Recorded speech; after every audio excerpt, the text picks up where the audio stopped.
we was at work one time when I was working at Kroger, and there's a situation where like, okay, the boss is gay, clearly gay, Mr. Emerson. Mr. Emerson. Oh yeah, anyway, yeah. So he's clearly gay, and so I call him Mr. Emerson. His name is Mr. His Emerson. name is Todd Emerson. Emerson, yeah. So his name is Mr. Emerson, yeah. So he's the boss, Mr. Emerson. So anyway, boom. I think I was mad young, but anyway, there's a thing where you all get together and you like gang tackle the owl. This man said, "Yo, y'all get together and gang bang it out." I said, "Hey yo, hey yo, hey yo." I said, "Hey yo, whoa, yeah, hey, that's a pause. Hey, cool out. Hey,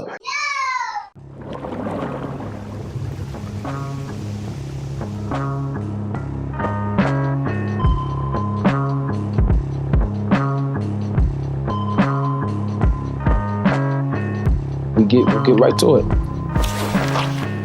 Everybody, welcome to the motherfucking podcast.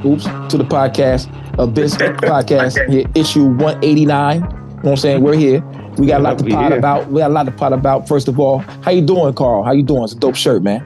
I am fantastic. Dope shirt, even doper book. I just want to shout out. That's fire. Yeah. Unofficial, official.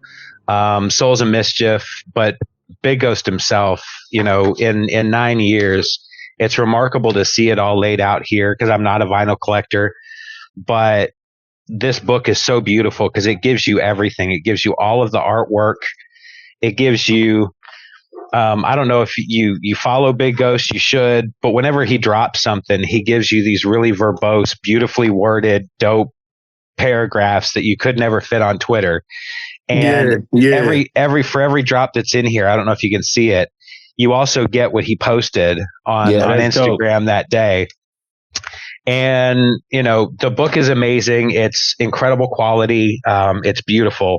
But what really struck me was the acknowledgments, and not because he named us in the podcast and Lukey first in his acknowledgments, but and JC and my daughter. He said Lukey and JC. Yes. Everybody knows that Big Ghost will tell you if he does not fuck with something. Mm-hmm. But Big Ghost will also tell you when he fucks with something. And there's a whole section in here just for underground producers that he respects and acknowledges. Future Wave, Rim, Finn, like so many underground producers. And if they're dope and he feels they're dope, he put it in there. So huge shout out to Big Ghost just for the amazing 9-year run that he's had. Obviously he's not done, and I hope he doesn't ever quit. But the book is amazing, so I'm super happy I copped that.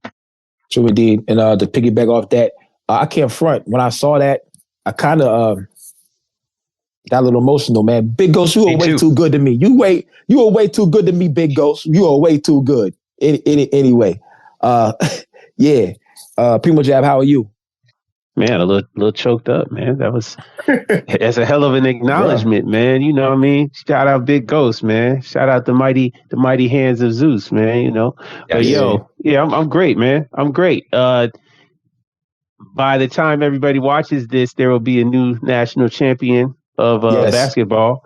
You know, my money is on Florida. So we'll see if Florida, if I get it, Capital. You know, we'll see, man. But yeah, man, everything good, man. Shout out Basketball Butch, man. You know what I mean? We out here repping the butcher, you know. So indeed, yeah. On the horn, we got from the boogie down Bronx. You know what I'm saying? This dude right here been making mad moves, mad waves. You know what I'm saying? We got Ayo Shamir on the horn. Peace, man. Peace. Appreciate y'all. No doubt, man. You had a crazy 2024, you know what I'm saying? And you about to get this party started in 2025, correct? Yep. I'm just working behind the scenes, honestly. A word? Yeah, man. Yeah. Just working. Yeah, okay. Word. Now, the predominant religion in hip hop for me growing up was Islam. Mm-hmm. Because it seemed like it was more cooler than, say, Christian rap. I'm a Christian kid. DC Talk, gospel gangsters. You know what I'm saying? That type of shit. Then that was before my time, boy. Yeah. Boom. DC Talk was definitely the first rap group that I heard. I tell people that DC Talk. Yeah. So when you say, what was your man's name? What's the man's name? Toby somebody, some white rapper. He's a Christian rapper. He was with Billy Graham and stuff. But like, I don't know. Yeah, you don't know. Good, you ain't missing nothing, G. But when I hear about the Christian rap and how, oh my God, when Vega played Judas, yeah, and C4 played Jesus, he played Jesus. That was some of the hardest shit. Yeah, those are my brothers, man. Both of them. Word. So boom, y'all are giving a new twist and spin to what they call it, CHH. And it to me it's a lot harder, more grittier, and I really like it. You know what I'm saying? Word. I mean, the idea was always being able to still be us, and because like what you're saying is true about Islam. My dad, he named me Shamir. He that's why I was figuring. So like when you think about it, when you think about like the Wu and everybody, they the 5% of Islam. But I want to say, when you think about Christians, you always think about them not being cool, wearing suits. It just doesn't look. It looks like Ned Flanders. Let's put it like that. Flanders They don't look like me or you. And square.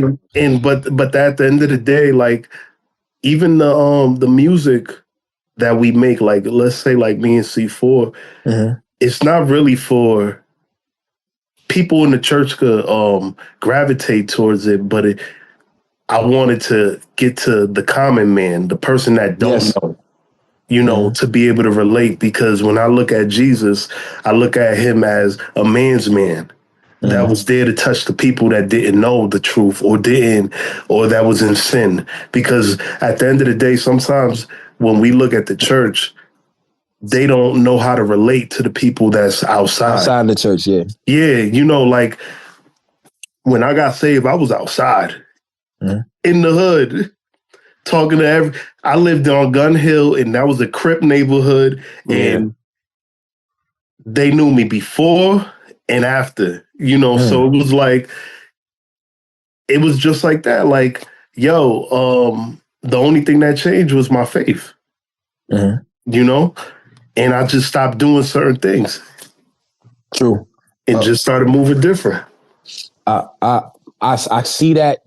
A lot of times some people don't understand that people that are in church are just like people that aren't in church per se. You know what I'm saying? They like to get loose every once in a while. It's just a different type of get loose. You know what I'm saying? Right. Word. Like boom, you might.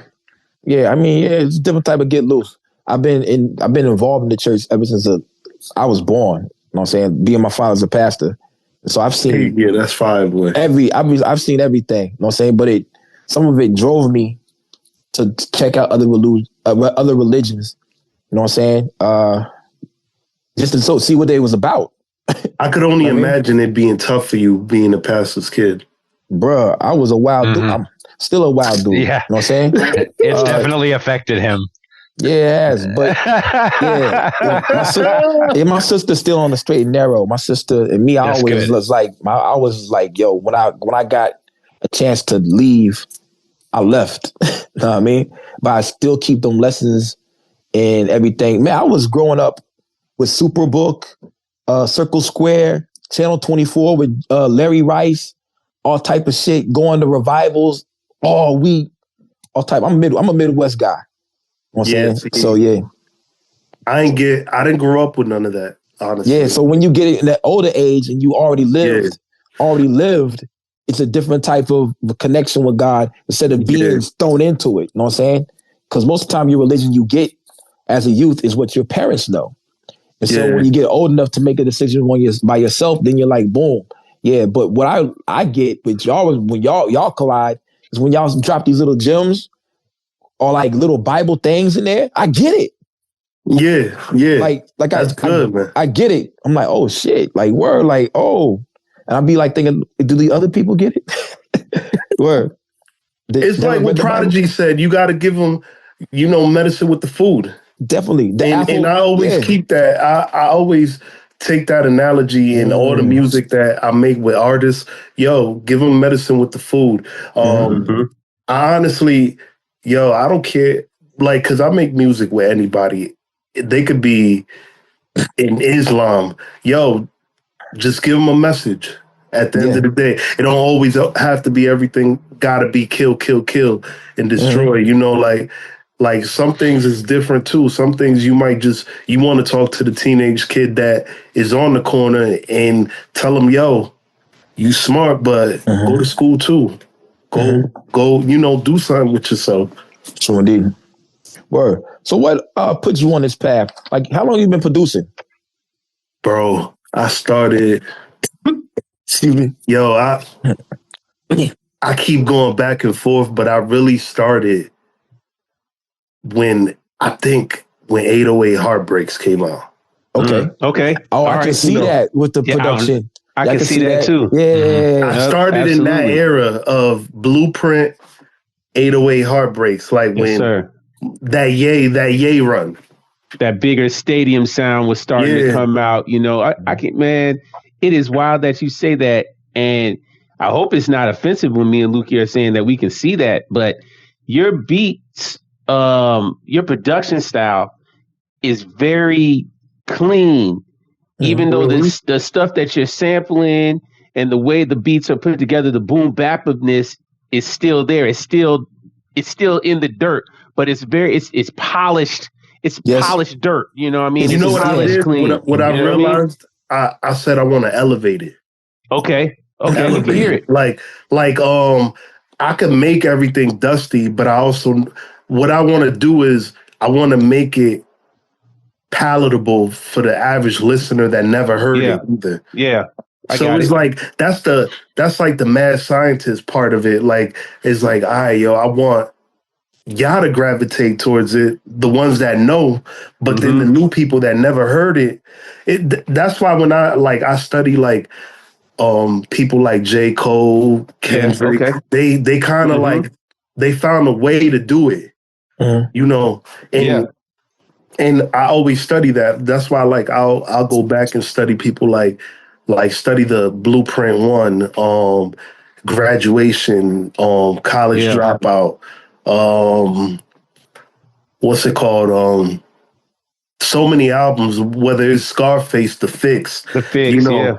Yeah, like a lot of these albums, even the Diplomat catalog. Yo, okay, great. So I'm listening to the catalog. I'm thinking to myself, your music is not as dark as some others, and it's crisp.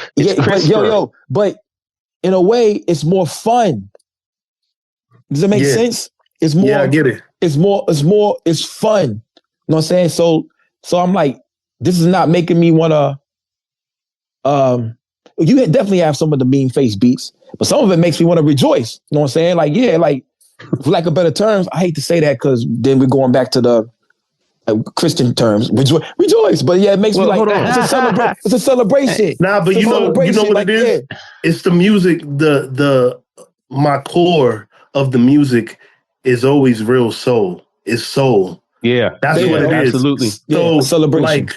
Like soul music, jazz. So like, you know, like when I hear the Nas's and Jay-Z's, like that soul, I want to be able to pull the heartstrings of the person. Right. Okay. Yeah, I definitely get that. You can definitely get that. Like I agree with you, Lukey. It's definitely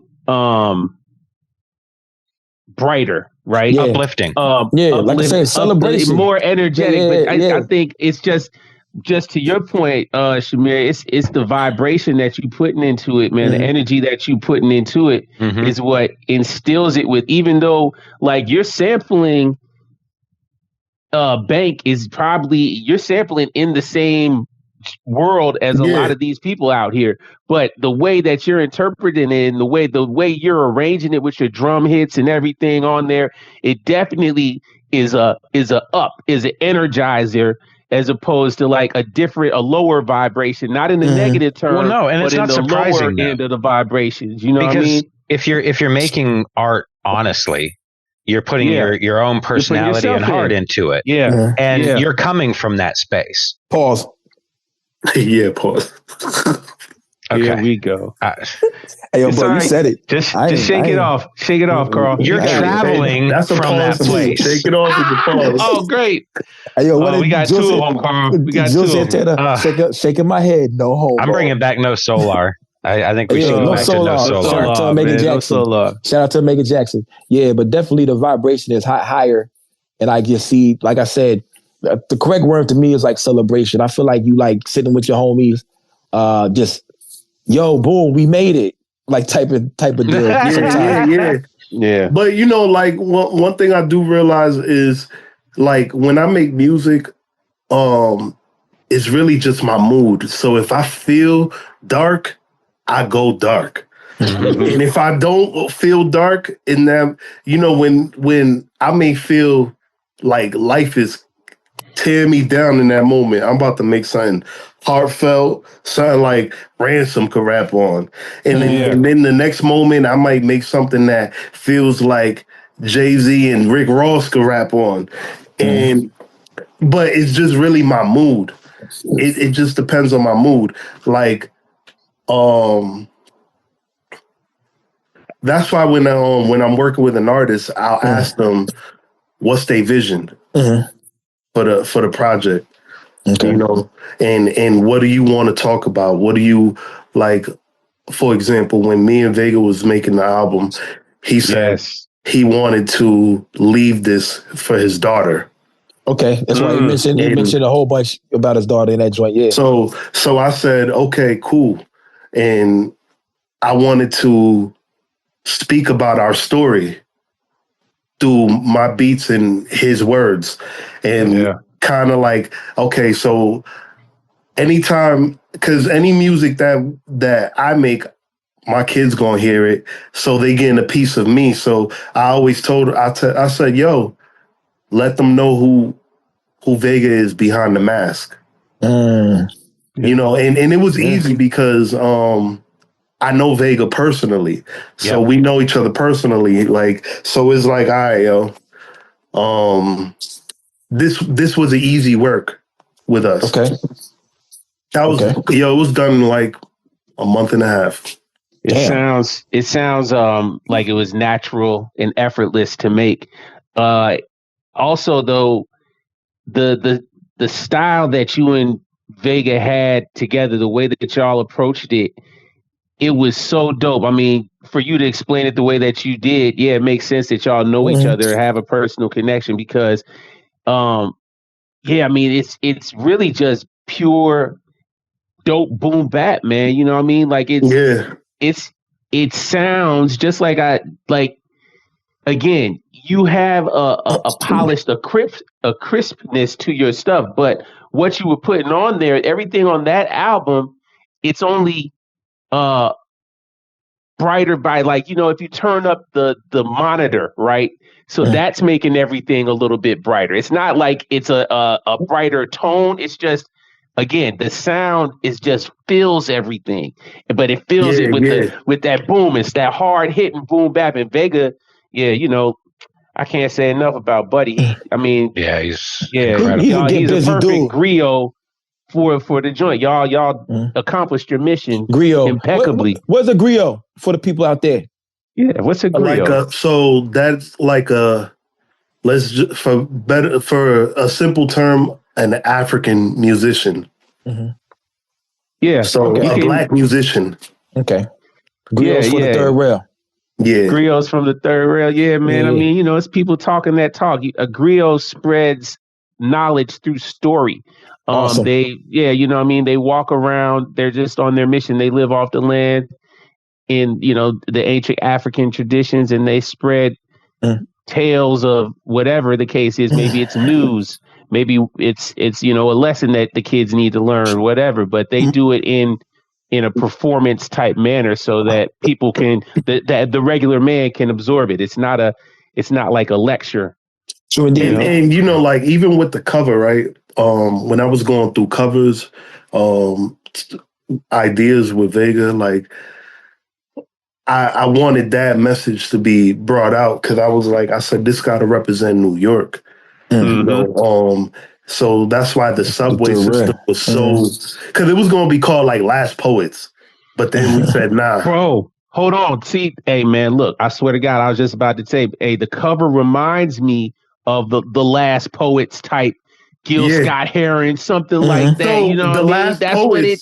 Yeah, it was influenced by that. When I started, when we was talking on the phone, I had just finished vinyl shopping, and I had the Last Poets on vinyl, and I started going through it, and I said, "Yo, I'm a build the whole album around some of these tracks." Okay, dope.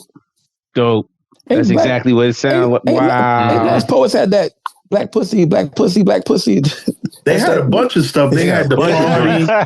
They had. Figures that's what you gravitate to. Yo, they had so much, like so much. They did. Check it out. Not to go off that album, but I was just to Carl. Lord Owen doesn't really rap that much anymore. We trying to get Lord Owen to rap. Oh, look at Lukey. No. So you in the club? Okay. Yeah.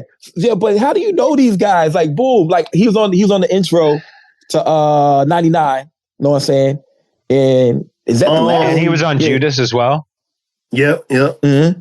True indeed. So like you getting? I don't know. I can. It's weird. I could. Man, Owen be coming outside when I call him. Okay. So put that back signal up. So Owen is he's so talented. Yeah. So unbelievable. Owen, I met him through Mickey. Okay. So Mickey, Mickey and me. Mickey and me is really cool friends. Like we've made an album and a deluxe. So it was during COVID, I think. I met Owen, and Owen told me, "Yo, come through the Bars on 95."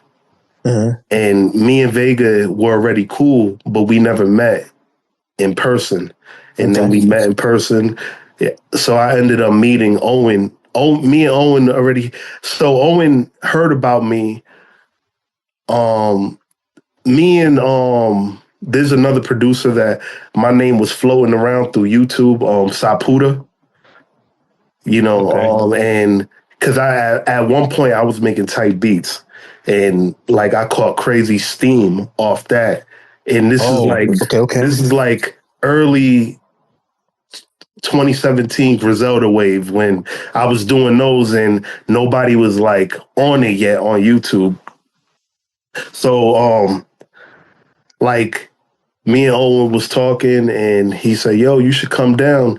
And I did the beat for him to rap on in Bars on 95. Okay. And that's how I went. And I ended up meeting him. Me and Vega linked in person, and then me and Cy linked, and Mickey. Okay. All in one day. That is a major lineup right there. Yeah. Sorry the Kid, Lil Owen, and Vega7. That's and Mickey Fax. Mickey's been around for a very long time. Mickey was a freshman on the freshman cover, wasn't he? Yeah, he was, yep. Yeah, he's been around for a minute, you know what I'm saying? And he got Honda commercials and stuff. Well, not only that, I mean, the man is actually he doing a lot for us, trying to do some stuff for us professionally as well with Pendulum Inc. Yes, and everything, 100%. So shout out to that. Yeah, man, he's doing amazing work. In the school as well. In the school, exactly. Yeah, you know what I mean? Exactly. Lukey, you love, and I was going to talk to you about that also, I mean, Lukey loves to talk about this era that was kind of known as the Dark Ages, or the pre-Griselda, the proto-rock age, we'll call it whatever we want to call it. Well, Sean Price was taking over. When there was Sean P was out there, when Danny when the dope Brown, shit was underground. Yeah, Mickey Fax. I say all that to say, let me stop with all the words. Yeah, Mickey Fax was somebody that was in that era, and he is another person that I think complements your sound very well. Yeah, you know what I mean? It's only like, us here. Yeah, he can appreciate your approach, I think, because that's still like it's foundational. You still have that foundational sound that he's accustomed to. Well, so it's crazy because I found out about Mick, like maybe 2019, maybe 2020. Okay. Like I didn't know who he was until. That's dope. Yeah, like what happened was I had a record called Empty Promises with J.ARR and we gonna talk Mickey about, and Ransom. And J.ARR said, yo, Mickey's on here. And I said, who? he said, nah, he wanted the nice ones, like this and this and this. And he just put me on to him because I already knew Ransom, because Ransom is one of my favorite artists. So, like I knew about Ransom and that's how I found out about J.ARR. So, yeah. But J.ARR put me on to Mick, and it was just like, once that happened, he found out I did this record called Growth for J.ARR that Elzai was on, and he said, yo, why couldn't I be on that record, Shamir? And I said, and I was like, yo, bro, it wasn't my album. So, like, that was the conversation when we first met. He said, yo, if you can make that something like that for me, we could do an album, because he was talking about retiring at that time. And I said, nah, you're not about to retire, bro. We could do a whole album like that. That's dope. Yeah, no, he can't retire. Word. Yeah, and Elzai's my GOAT. Well, I didn't know who Elzai was either at that time. How old are you, my guy? That's dope. I'm 37, bro. Oh man, how? Yeah. But what it was like, he J.ARR explained to me, he said, yo, he said, you don't know who Elzai is? And I said, no. And then he said, Slum Village. I said, oh, okay. I didn't know who he was as an individual. Okay, I get it. I get it. Yeah, I get that. That's real. It's kind of like some people don't know who Black Thought is, but they know the Roots. Oh, I know who Black Thought is. I know you. But there are some, right? There's some out there, because that's why Black Thought doesn't get enough credit he gets sometimes. Oh, the guy from the Roots? Okay, yeah, right. But Elzai's solo catalog, and all the mixtapes he did with the J Dilla shit, bruh, that dude right there is just freaking ridiculous. The wordplay. He's super nice. Super nice. Super nice. I got a whole Elzai playlist from Witness My Growth with Nick Speed to all this shit. So you got to track with, to me, the best rapping rapper. I don't care what anybody says. Yeah, but you work with incredible rapping rappers. Yeah. You do, I mean, just all around.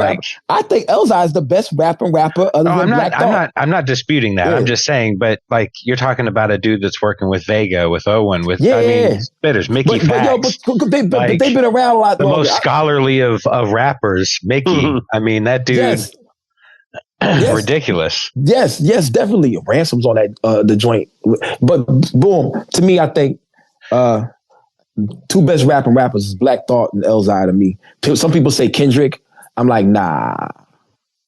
Nah. I lean more towards Kendrick though, because Kendrick can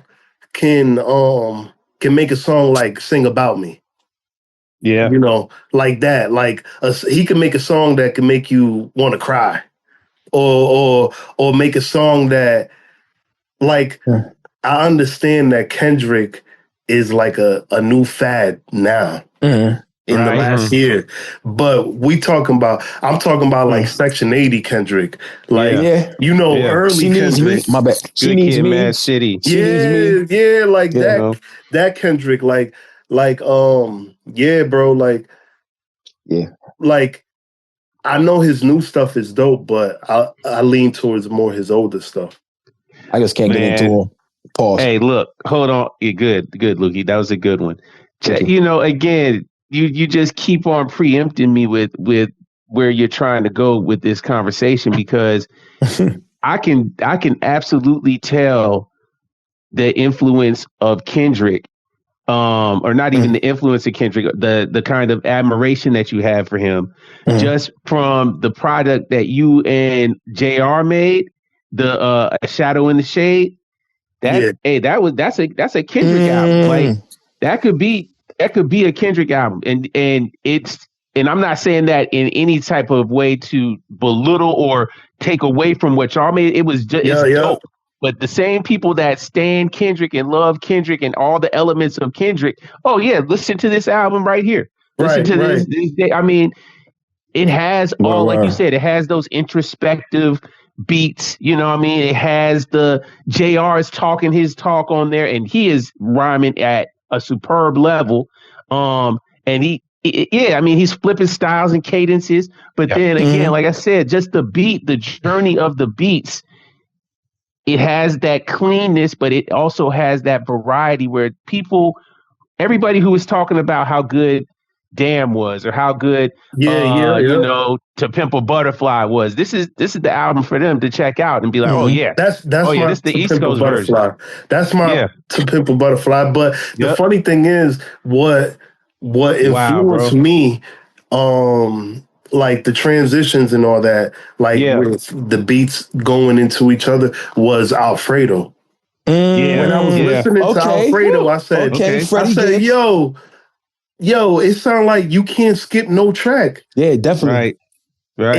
And then, you know, that's when I started thinking to myself, I want to make, at that moment, I had stepped out from behind the scenes and stepped up forward to be like an artist producer where I said, I'm gonna mix these albums and I'm gonna curate them in a way where it feels like a movie every time.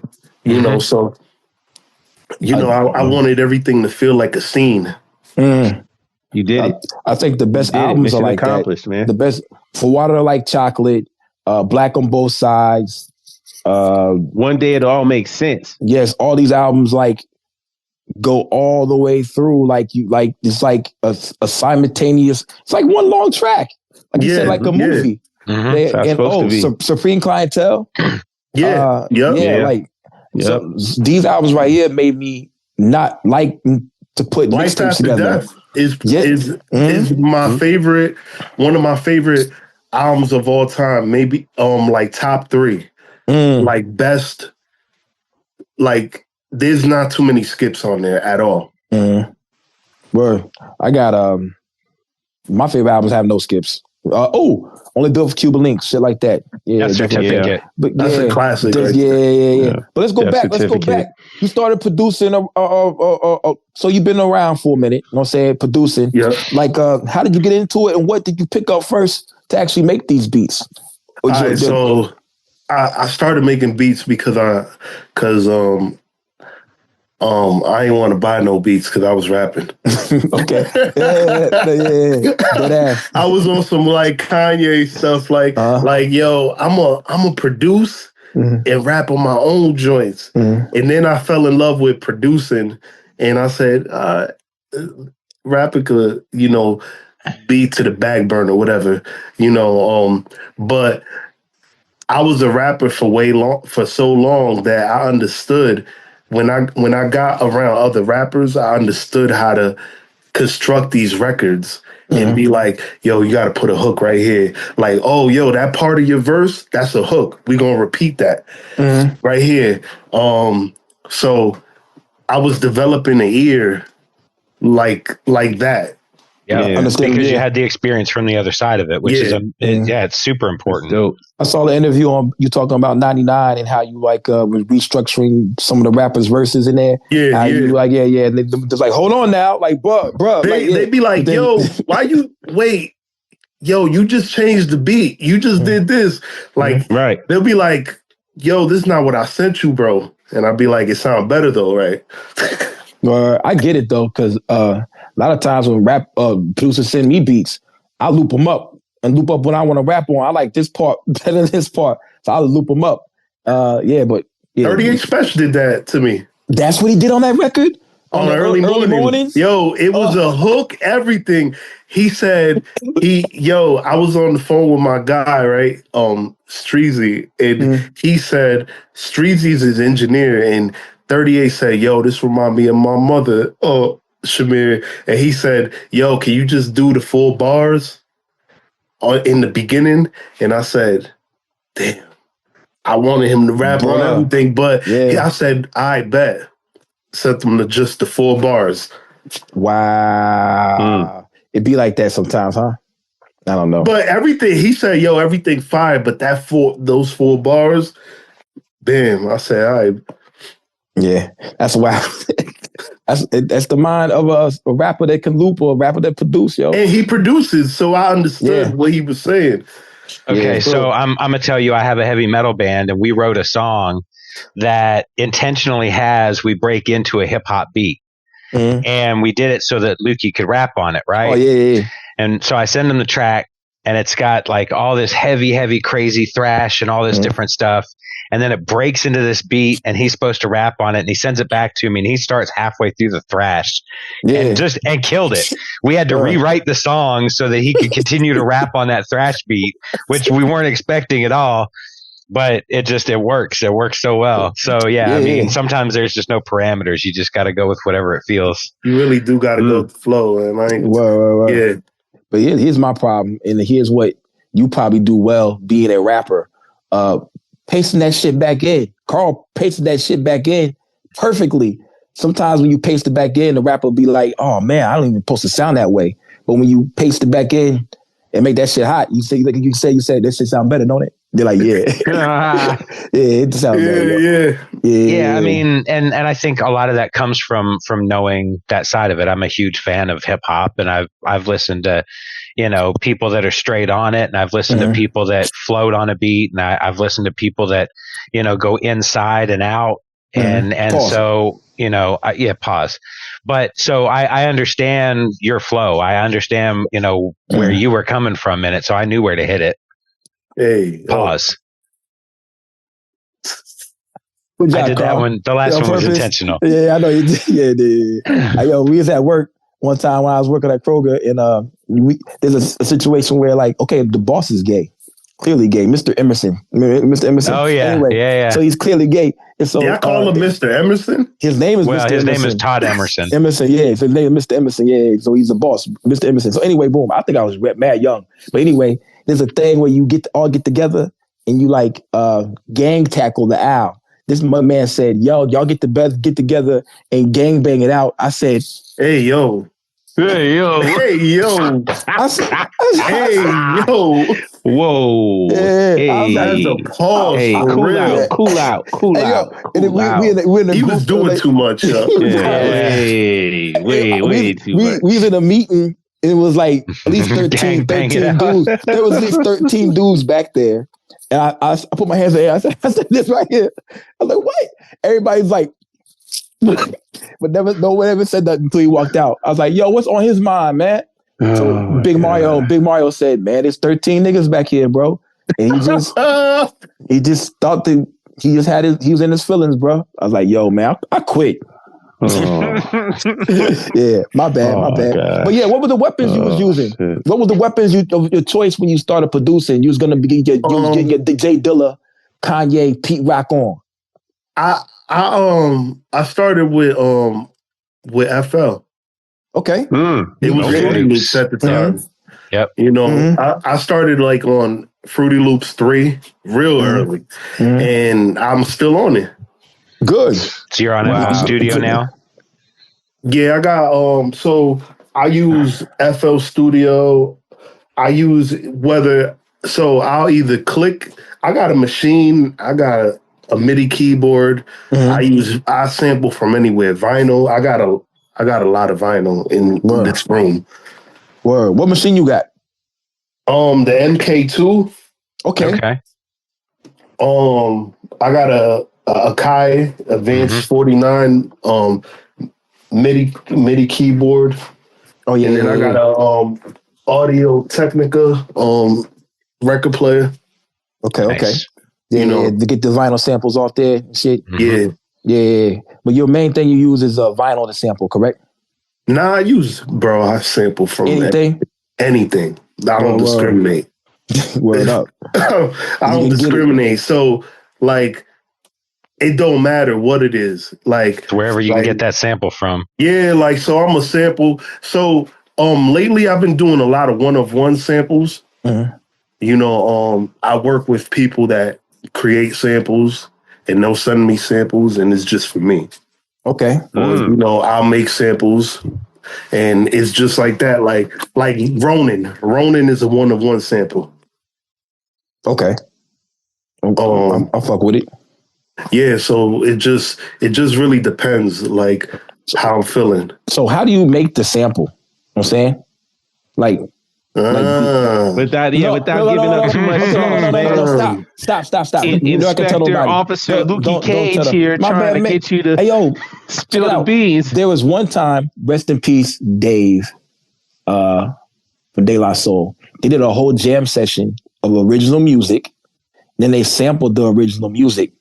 So they wouldn't be, because they're the first people to get sued for that Me, Myself, and I track.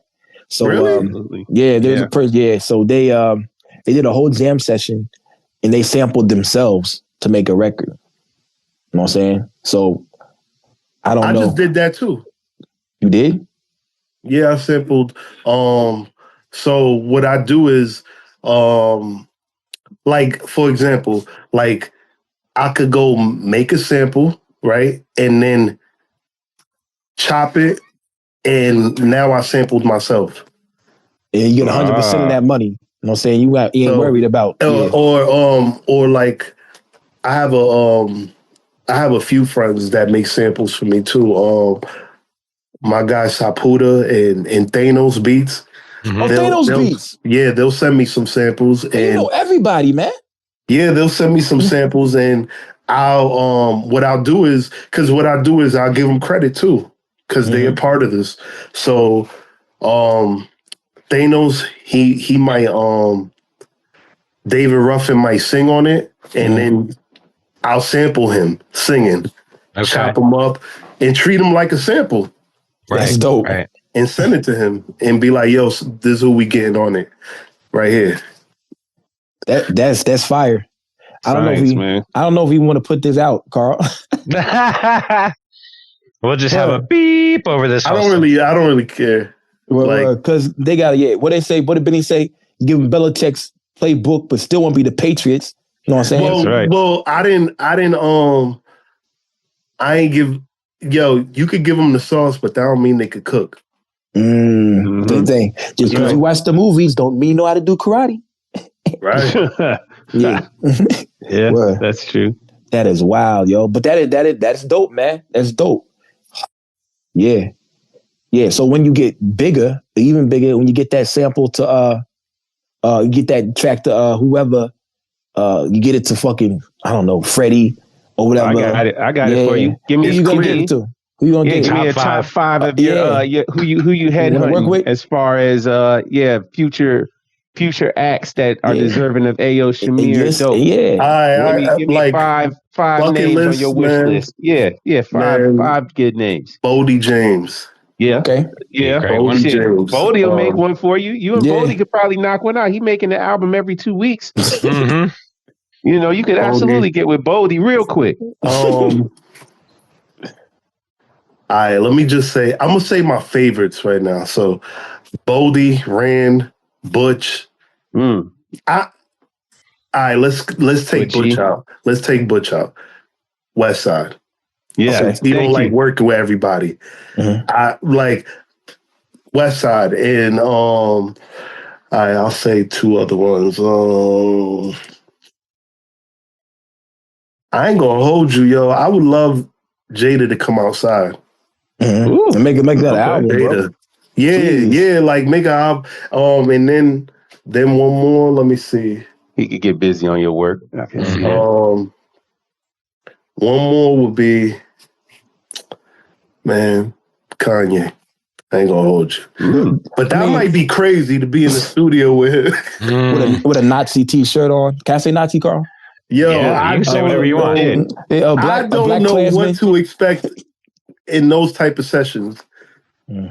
I don't know. This is what's gonna happen. He's gonna rent out an entire floor of a hotel.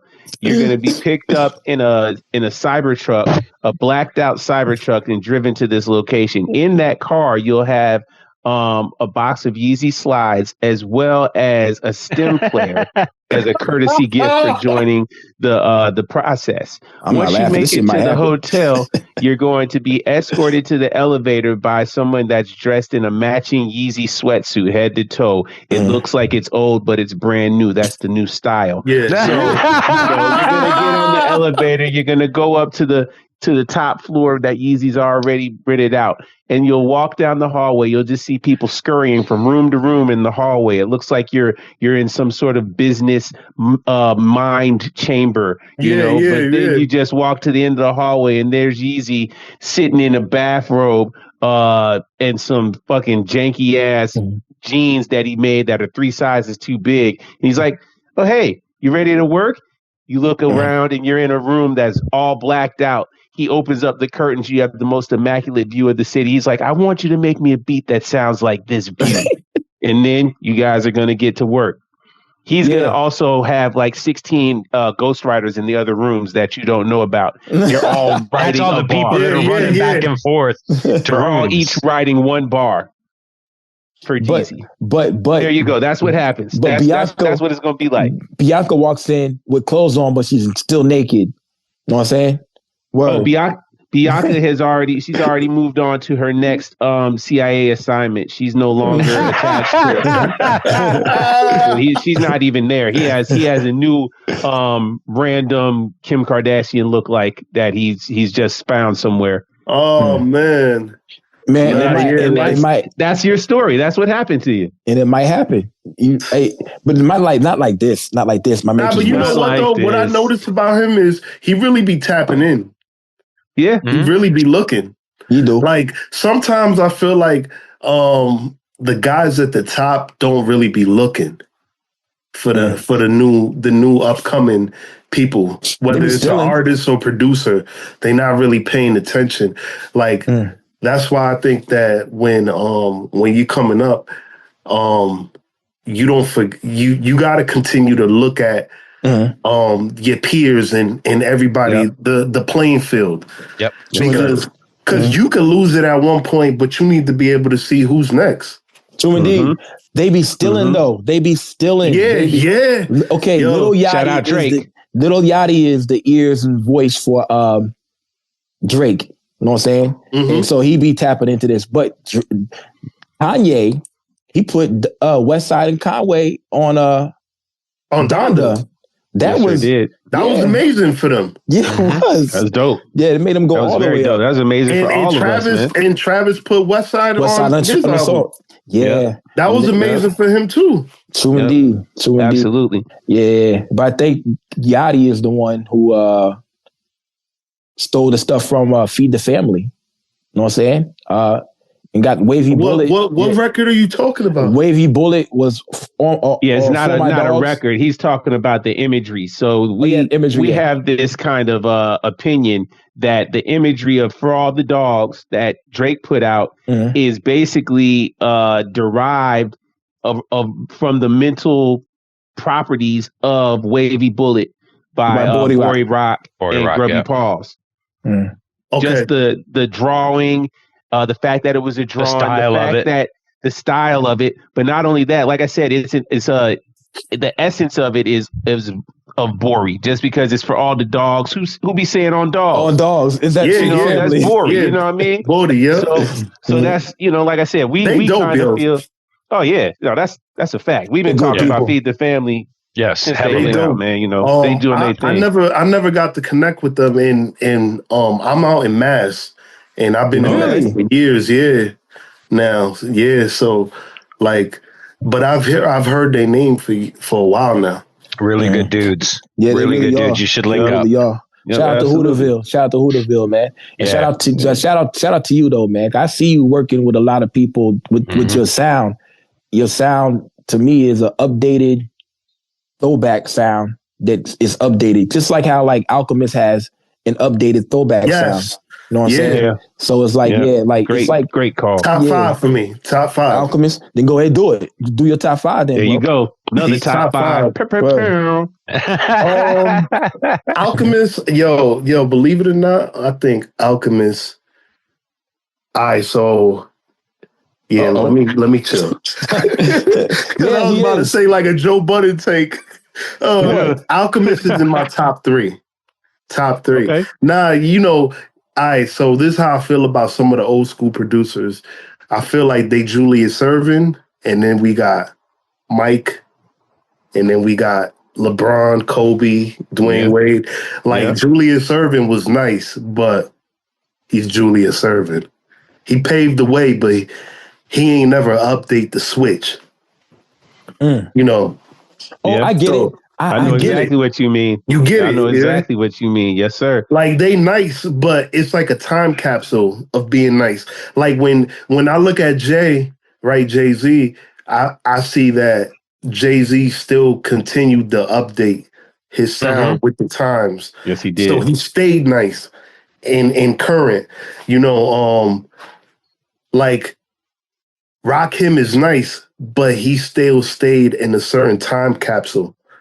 Right. But when you listen to like Meth, I think he could rap on anything. Yeah. Right now. Yeah, he's crushing it right now. And he don't curse. You are breaking it down, bro. You see what I'm saying? Everything you're saying is right and exact.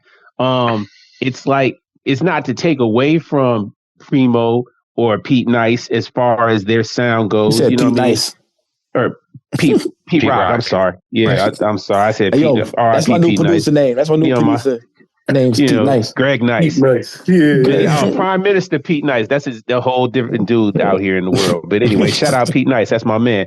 But I get it, man. Everything you had just explained, that's how you have to be. Like, don't get tricked out of your spot just because you feel like you've mastered the style for when you were hot. You know what I mean? You can.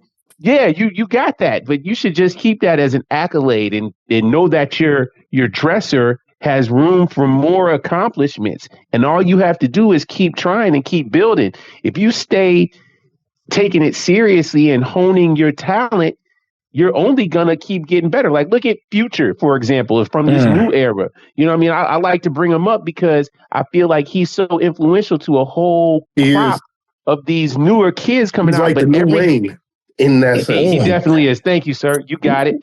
Every album sound like he's from Atlanta. He reinvents it. Yeah. And then next thing you know, there's 16 other people that are coming with his new style. Too late. He moved on. The next album, he's on something totally different. You know what I mean? And that's how you got to do it. It's great. All right, so back to the question. My top 5. Let me no order. You can guess the order in your mind. In your mind, you can guess the order. I'm a no order guy too. Alchemist, Just Blaze. Good pick. And then I'm gonna say, I'm gonna give y'all two people you would never expect. 40 Shabib. Okay. You would never expect him. Okay. You know why I say that? He got some hits, Jack. I mean, I'll give it to him. Because he broke the rules. Sound wise. When back in the day, I remember when I first started, they would say, yo, you're not supposed to do that with sound. Filter this out, do this. Engineers would tell you you're doing it wrong. And I seen him breaking the rules. So I kept thinking to myself, I want to break the rules too, because I want to go with the feeling instead of going with what's correct. Because sometimes people that, like, if you ever notice people that make music, right? So if you know by ear, but you know how, and then somebody by ear plays differently than somebody that reads. A person that plays by ear is more feeling. And then a person that reads they might be super dope, but they just so structured. Structured, yes. Yeah. So constrained by the structure almost. They can't break out of it. Like, I'm not supposed to do this. They're in a cubicle. Right. So it's like, when when I think about music, I can't be in that. Oh, and Havoc. Oh, okay. Havoc is definitely good pick. underrated because they don't understand that he made the beats. It's kind of like the whole Black Thought Demon. I got more, crazy. But and then Madlib.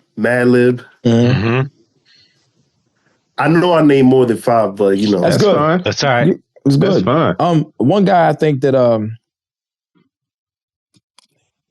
since we're in 2025, that I think the Julius Erving thing applies to me is Premier. I think Premier was definitely the GOAT to me at one point in time. Then all of a sudden, as time changed and shifted, those jazzy beats just wasn't really. Right now, I think the best producer of all time for the longevity and what he's doing right now is Alchemist. I think Alchemist is the greatest producer, hip hop producer of all time, because he did the realest on what album is that? Mobb Deep, the infamous Mobb Deep. Yeah, not infamous, the infamous. He did the realest, even though that was just a straight loop. You know what I'm saying? Word. He did We Gonna Make It. Come on. Yeah. He's made a lot of influence. He did Wet Wipes. Yes, he did. He did Wet Wipes? Yeah. No way. Alchemist did Wet Wipes. Yeah. Worst Comes to Worst by Dilated Peoples. Yeah. He has a big wide range catalog of music. And he about to do an album with Badu. Oh, that's gonna be dope. Also, he has the album with Mos Def. The album with Mos Def is coming soon, I believe. But he to me, he might be like. He's in my top 3.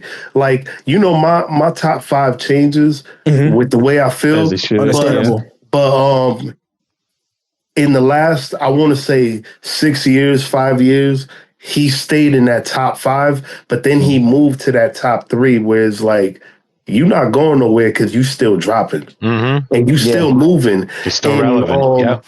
With him, another person that is in my top 10 is Hit Boy. Hit Boy is amazing. Like, because of his range. I'm gonna throw up. His range. You ain't like King's Disease? No. I don't like none of them. I don't like chlamydia. I don't like gonorrhea. I don't like none of them. Oh man. I don't like none of the magic. I like the first song on the first Magic. You know what I'm saying? I ain't like none of them joints, man. I'll tell you what, I like the Hit Boy album that Hit Boy put out, the first one. Yes. Audio Dope or whatever. Hit Boy has some beats on there. But I can see you liking Hit Boy. I like Hit Boy. His approach, again, his sound is big, big and polished. I like the people that Nip used to work with too. God bless. So Mike and Keys. And I think 1500 Rants.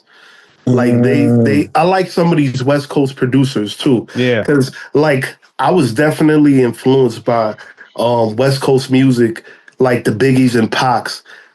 When like Pac, I was really a Pac fan. For real. Like, so I love Dre's music. Early on. I fucked with it too. Yeah, like Dre, one thing that influenced me with production with Dre was his snare. It cut through. Like when you listen to his music, like it just sounds crazy. Freaking the G-Funk is what got me. It just made me feel, every time I hear West Coast music and I think about Dr. Dre, I think about I want a barbecue. You know what I'm saying? I still remember when the Chronic dropped. You want to be outside. I was like, I mean, I still remember when the Chronic dropped. And I mean, it's just one of those. Which one? 1 or 2? 1. Which one you like better? I remember part 1 and part 2 dropped. Well, yeah, I remember both, better? But 1. Part 1. One is classic. I can't. It's a classic, unarguable.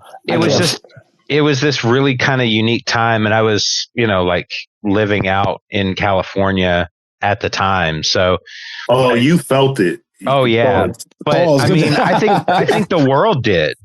Like, up to that point, even with NWA success and everything that had happened on the West Coast, hip hop was still fundamentally an East Coast dominated. Bro, I remember in that time, right, where it wasn't cool to say you was a Pac fan and you lived in the East Coast. Right, right. In that Biggie and Pac era. Which is crazy because, I mean, Pac, before it was Biggie versus Pac. I mean, Pac had Me Against the World was the first Biggie album. If you really want to, that's it was the first prototype. album I ever had. Really? Me Against the World? On myself. Yeah, I love Me That's Against the the World. first album I ever It's a owned. flawless album. It's the prototype for what Ready to Die wanted to be. Yes.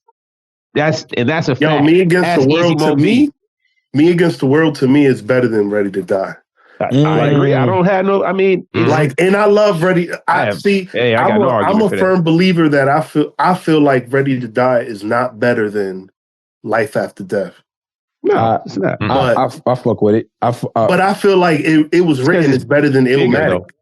I feel like it was written is better than Illmatic too. I don't think so. I have people that have that take. Carl has a great take on. We're Doom fans. He has a great take on like his favorite Doom album and what he thinks the best Doom album. So for me, a lot of times when I'm picking, I'm not going to tell you who's technically the best or who's the GOAT. I'm going to tell you my personal favorite.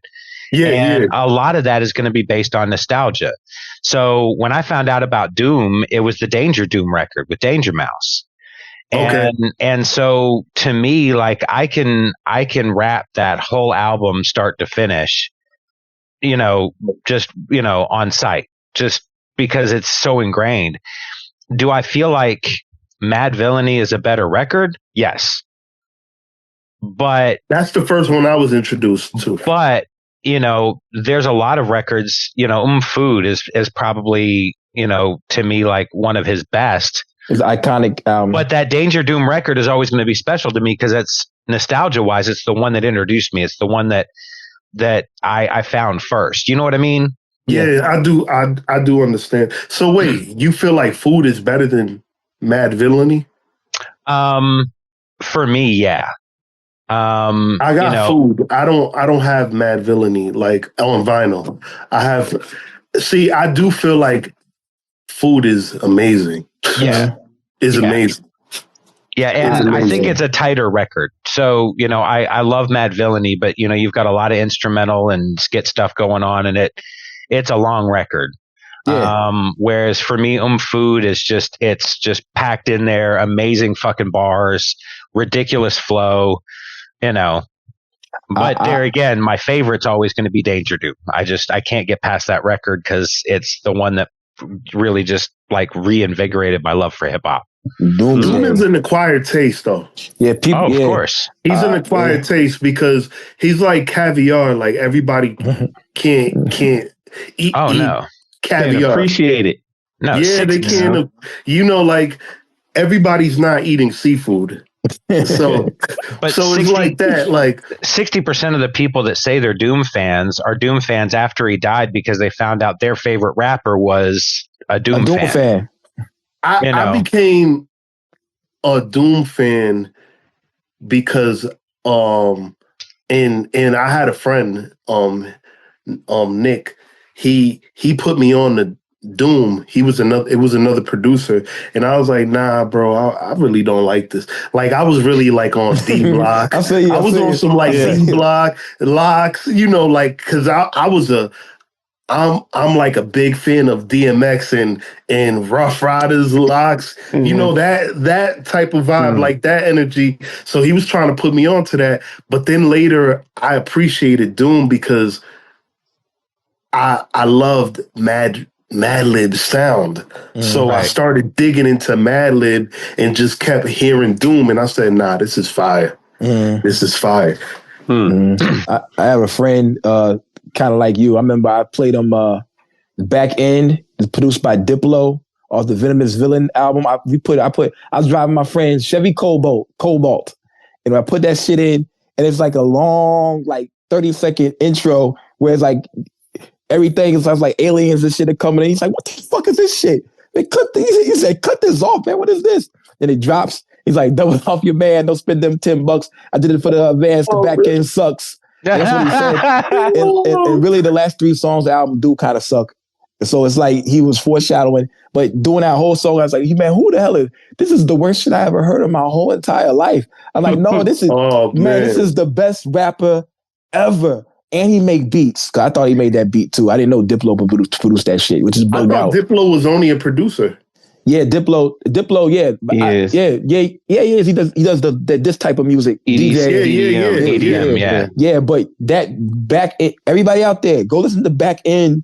It's not on streaming services, so you got to go on YouTube. Back End. My friend from the Nation of Islam, John Muhammad, was drilling me, pause, about that song right there. He's like, "Yo, what the hell is wrong with you? What is this shit?" Yeah, so yeah. Well, and you know, being that I just, by the time this drops, I'll be 52. So you know, I grew up in an era where, you know, like Fat Boys, you know, Gangstar, but I also like EPMD and Public Enemy and Far Side and Tribe Called Quest and Leaders of the New School. And so, like, today, when you talk to people that like rap, they like a very specific niche of rap typically. Like they're drill fans, or they're trap fans, or, you know, we're boom bap fans, whatever you want to call it. But back then, if it was on Yo MTV Raps, it was probably dope. And so we were tapped into it. And it was such a broad spectrum of what you got in hip hop. Way better. Way better in the sense that even some of the music that we heard back in the day would be considered underground today. Yes. Right. Well, and so, like, for me, when that so-called dead era, when what you were getting on the radio was the whole kind of P. Diddy era, kind of dance hip hop kind of stuff. Dance hip hop. Huh. And you know, it was like I just kind of lost my love for it because I wasn't really getting anything quality. When I found Doom, it was kind of like, oh shit, so there are people that are doing this shit still, like really rapping, and you know, he was so weird, but I mean, weird was fine for me. I listened to Far Side, I listened to all kinds of weird shit. So, you know, to me, he'll always be the GOAT to me. It's that's when the money started coming in.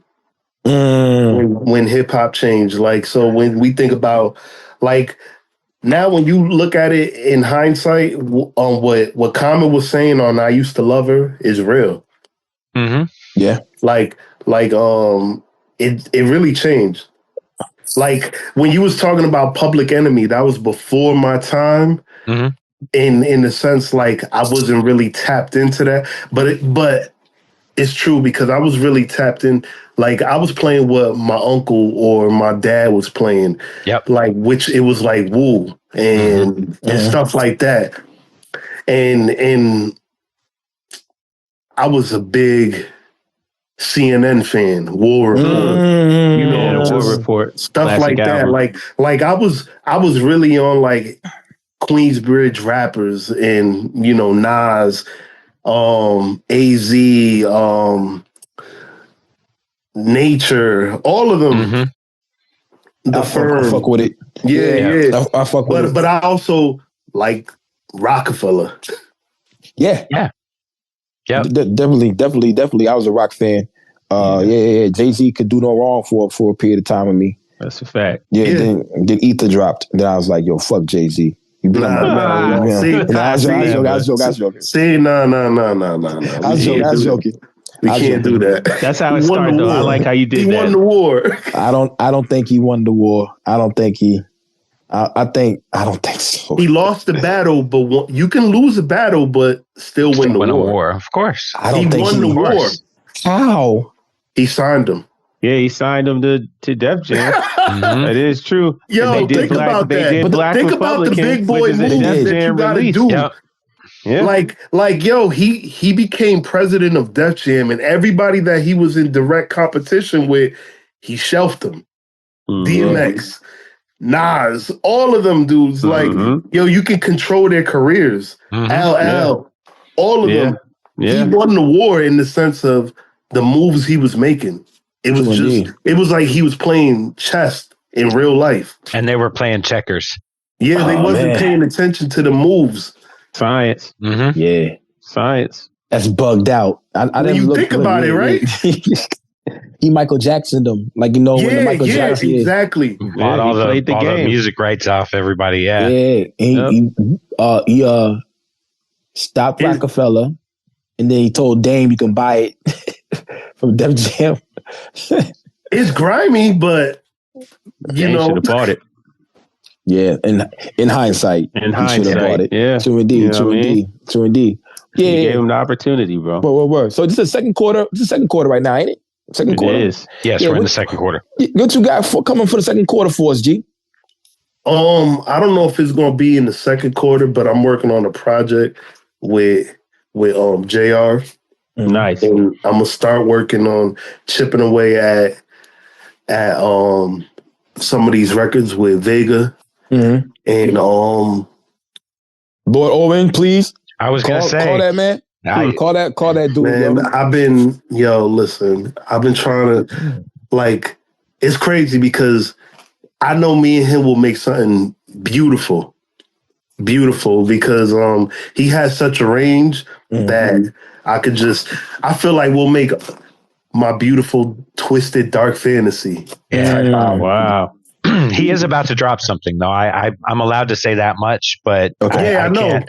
Because I got to hear a snippet because I gave him so much hell. He sent me a preview that I'm not allowed to share. But but yeah, he's going to be dropping something hopefully really soon. And he better, I'm telling you, because I know where he's at. He's a perfectionist. Yes. I see that. So is Vega. So indeed, but like I think, like when you're working with people that are perfectionists, you gotta kind of like just let them know, yo, stay out your head. Yeah, because I could be one too, but just go with it. That is such great advice. Because a lot of times you can overwork a painting. Yeah. Sometimes you got to just put the brush down and stand back and go, you know what? Done is done. I can't. If I keep going, it's gonna deteriorate. And I think sometimes you got to have like trusted people around you that's going, like, if you send a record off and you be like, listen to this, what you think? Like, not no yes men, but people that's going to be like, yo, that's dope for real. Or, and I can be, that's why, I can be my own worst critic because I can make the beat. And then when it comes to the process of now engineering the record, once I have vocals, I'm like, I'm sitting with this now. And now I have a different mind. And I'm like, all right, I may feel a different way when I'm engineering it. And when it's about to drop, now I'm starting to master it. And I'm like, yo, you know what? I want this to sound underground, but still I want it to feel like it could be played on the radio. Okay. Yes. That's your sound, bro. That's your sound, man. Foundational excellence is your style, bro. That's it. Word up. So, like fucks with it, yo.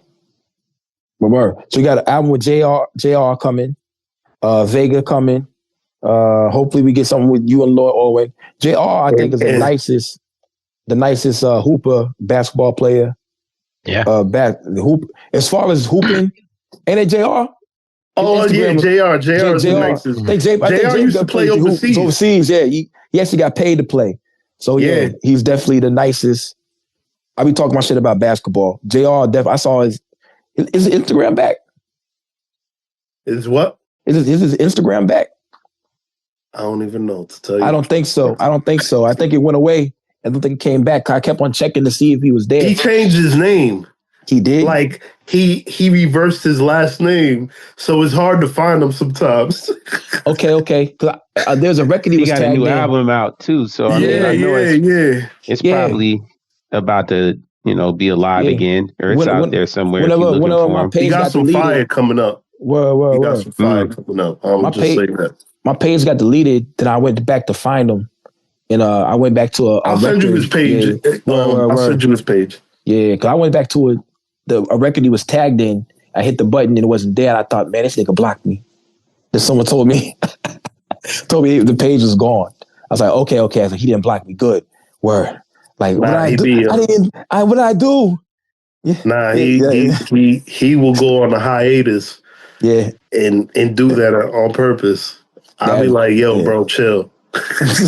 Yeah, we need you. Yo, here, you don't even know the conversations. I'll be like, yo, because like this, we use a lot of basketball analogies. Okay. I'll say, yo, I'm the Phil Jackson of this. Okay. And you know, like you Kobe or Vega is LeBron or whatever. And it's like you gotta coach him into being like, get out your head, yo. Mm-hmm. Let's make this art. Let's do it. Let's do this, yeah. Because sometimes they might not want to do it.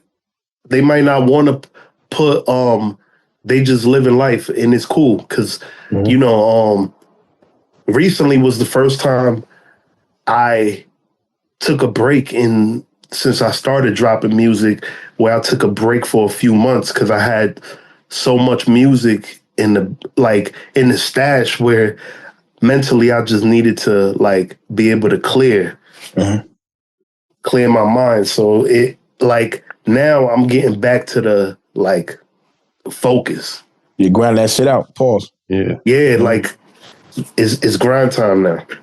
True indeed. And we here for your pause. We're here for your grind. Sorry. PrimoJAB, what else we got, bro? Man.